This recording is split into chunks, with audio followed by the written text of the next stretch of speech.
never will forget my first trip to California in the Message. It was 2004. The company I worked for scheduled a meeting, and I had to attend. For most people, a trip to LA and Hollywood would be a fun adventure. Seeing the Walk of Fame, the Dolby Theater, watching the street performers, and the famous Rodeo Drive are all sights that many Americans may never see in person. As a young man in the Message, this trip was bittersweet. From the moment my plane landed until the moment that I left, I feared for my life. In 1965, the prophet prophesied that Los Angeles would sink beneath the ocean, and it felt as though I were standing on top of 1,000,000 landmines. Coming back to the safety of Indiana, I never really thought about the reason behind my fears. The prophet said that judgment would soon strike Los Angeles, and I believed it. He said that it would happen before his son was old, and I believed it, even though at the time his son was 69 years old. I believed it because he was a prophet.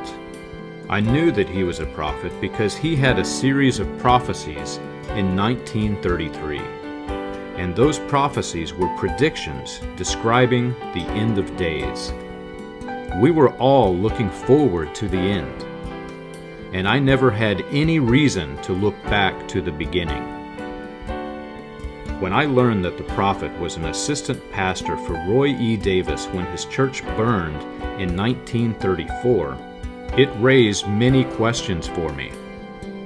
There were significant Message events that were supposed to happen in 1933. Yet the prophet would have been baptizing converts for Davis's church in 1933. And the 1933 prophecies, the very reason we thought him to be a prophet, would have came in Davis's church. This was difficult for me to understand, and it didn't match what I'd been told. God sent the prophet for the Message in 1933. It was time to dig deeper into the 1933 prophecies. I was surprised when I started looking over the prophet's statements about the 1933 prophecies. The earliest I could find the prophet mentioning them was in the 1950s. Though he claimed they were written on a paper that none of us had ever seen. I was also surprised at how the prophet couldn't seem to remember what year the prophecies came. They were significant, life-changing events that happened to him. Sometimes it was 1933, other times 1932, and other times it was 1931. He did, however, leave a clue to the year of his prophecies. He always claimed to have been a Baptist minister at the time, and I just learned that he was with the Pentecostal Baptist Church until 1934. Things got really strange the further I researched. The prophet said that his associates were revising the prophecies, and in 1960 he read from a paper that was dated 1932. Describing events that did not happen until 1934. I wondered, how was he reading from that paper? In the Message, we were told that the only copy of that paper was buried under the church in 1933. How was he reading from it, and where is that copy now? I began to question more than just the timeline of events. Growing up in the Message, there was one prophecy that I felt was the easiest to prove. The prophet claimed that cars would be shaped more and more like an egg. When I compared the cars today with the photos of cars in the 1930s, they were much different, and this was the first prophecy that I began to research. I found that in the 1930s, thoughts of egg-shaped cars were nothing unusual. In fact, you could easily read about the new and upcoming designs in newspapers around the world. By 1930, American and European engineers were preparing for a radical change in the automotive industry. New body shapes were being tested in wind tunnels for aerodynamics. And as a result of those tests, it was predicted by many that the future of automobiles was egg-shaped. Everyone from analysts to journalists were predicting how the change would come. The Associated Press picked up the story in 1930, and papers from coast to coast described egg-shaped cars. If this was prophesied in 1934, or even in 1933, wouldn't people have rejected it as an informed prediction? I came across an article describing a prophetic book written by designer Norman Bel Geddes.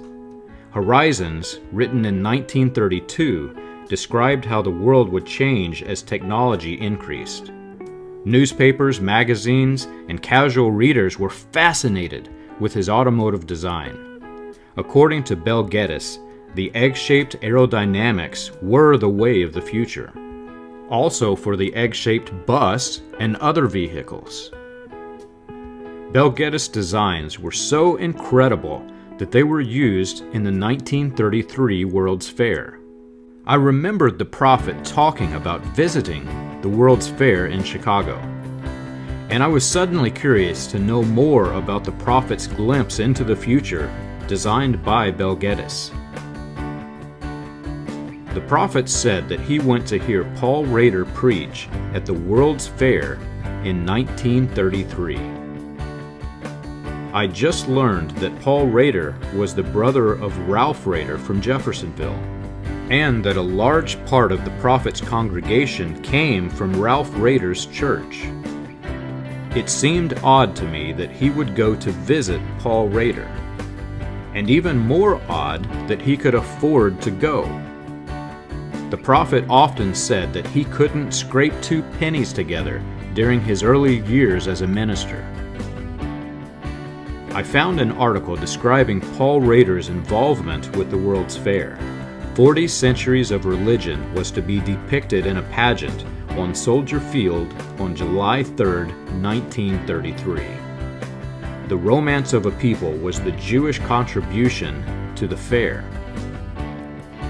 The first episode of the pageant included a sacrifice to a 27-foot-tall image of the god Moloch. When I heard the prophet talk about hearing Paul Rader preach at the World's Fair, I never really thought about it being at a pageant about Jewish history. In fact, I never really thought about what it would have been like at the World's Fair. The 1933 A Century of Progress Exposition World's Fair was massive. Entire villages were created to represent histories, nationalities, technologies, and significant world events. Visitors could walk the streets of Paris or attend a carnival. They could even visit a casino or hang out in the Hollywood Club, or visit the Hall of Religion where they could learn more about different denominations. Chrysler, Ford, Chevrolet, and other motor companies had exhibits to display prototypes of the automotive future. And with a new shift towards aerodynamics, the prophet would have seen the prophecy before the prediction was made.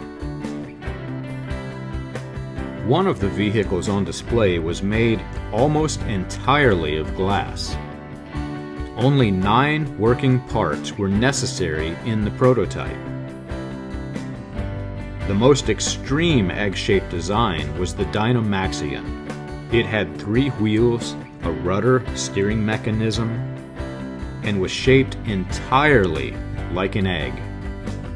I began to wonder if anyone went to the Chicago World's Fair with the prophet.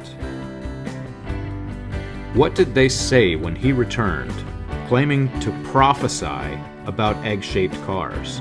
I certainly never knew that the prophet would have seen the design before the prophecy. Most of all, I wondered what Roy E. Davis thought about the prophecy. Being well informed, he would have known the story behind the prophecy. Did he see the prophet as a threat to his operation? Or as an asset?